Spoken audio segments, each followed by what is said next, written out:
चलिए आज एक कहानी सुनते हैं, एक दादाजी और उनके आम के पेड़ की। सुनने में तो ये बड़ी सीधी सादी कहानी लगती है ना, लेकिन रुकिए, इस कहानी में एक ऐसा मोड़ है, एक ऐसा मॉडर्न ट्विस्ट जो शायद किसी ने सोचा भी नहीं होगा। तो कहानी की शुरुआती ना एक बड़ी अजीब सी पहेली से होती है। देखिए, दादाजी के पास क्या था? एक आम का पेड़। और उनके पास क्या नहीं था? एक भी आम। सोचिए जरा, मतलब एक आम का पेड़ है पर वो अपना काम ही नहीं कर रहा। यहीं से आप कह सकते हैं सारी कहानी की जड़ शुरू होती है। तो फिर आगे क्या हुआ? अब हम कहानी के पहले हिस्से में दाखिल होते हैं, दादाजी की इच्छा। समस्या तो बहुत सीधी सीधी, पर उसका हल वो बड़ा अनोखा था। देखिए, प्रॉब्लम एकदम साफ थी।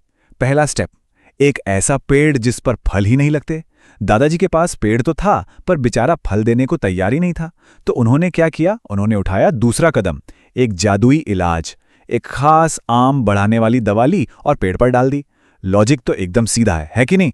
आम नहीं है तो आम बढ़ाने की दवा डाल दो।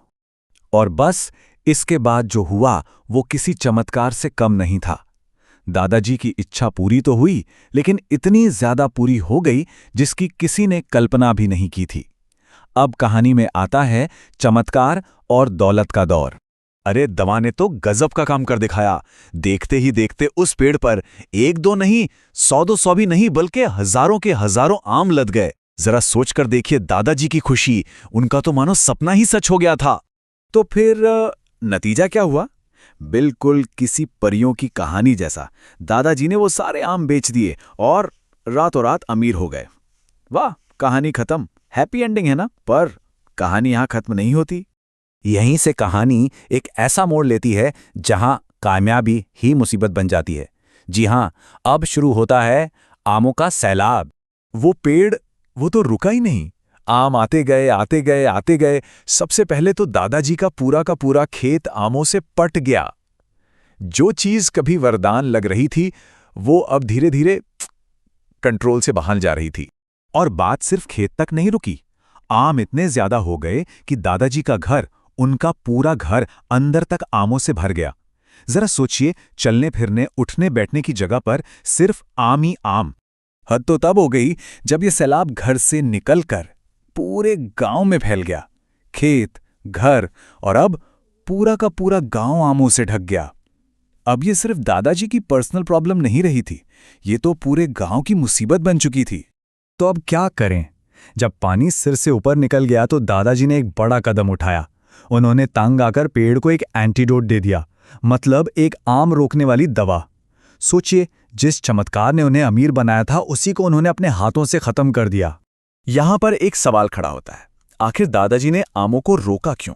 अच्छा, इसका जवाब तो आसान लगता है ना, कि भाई सब कुछ कंट्रोल से बाहर हो गया था इसलिए रोक दिया। लेकिन कहानी इतनी सीधी है नहीं। और इससे भी बड़ा एक और गहरा सवाल कि अगर वो इस आमों के सैलाब से इतने ही परेशान थे, तो सब कुछ शांत हो जाने के बाद वो फूट फूट कर रोने क्यों लगे? आखिर उनके आंसुओं के पीछे का राज क्या था? तो चलिए अब पर्दा उठाते हैं इस राज से। कहानी के आखिरी और सबसे हैरान कर देने वाले हिस्से में आपका स्वागत है। यहीं पता चलेगा कि उनके असली दुख की वजह क्या थी और इस कहानी की असली सीख क्या है। तो दादाजी आखिर रो क्यों रहे थे? क्या पैसों की कमी हो गई थी? नहीं। क्या उन्हें आमों के जाने का दुख था? बिल्कुल नहीं। वो रो रहे थे क्योंकि किसी ने भी लाइक और सब्सक्राइब नहीं किया। जी हां, वजह बस इतनी ही थी। इसका मतलब यह है कि दादाजी के लिए असली फसल वो आम थे ही नहीं। उनकी असली कमाई थी एंगेजमेंट, लोगों का ध्यान, उनकी तारीफ। असल में ये कहानी आज की हमारी डिजिटल दुनिया पर एक बहुत ही सटीक कमेंट है। एक ऐसी दुनिया जहां कंटेंट का तो सैलाब है, लेकिन उसकी कीमत लाइक्स, शेयर्स और सब्सक्राइबर्स में गिनी जाती है। तो अगली बार जब भी कोई कंटेंट सामने आए तो एक पल के लिए जरूर सोचिएगा, हो सकता है कि स्क्रीन के उस पार भी कोई दादाजी हो जो अपने असली फसल का इंतजार कर रहे हों।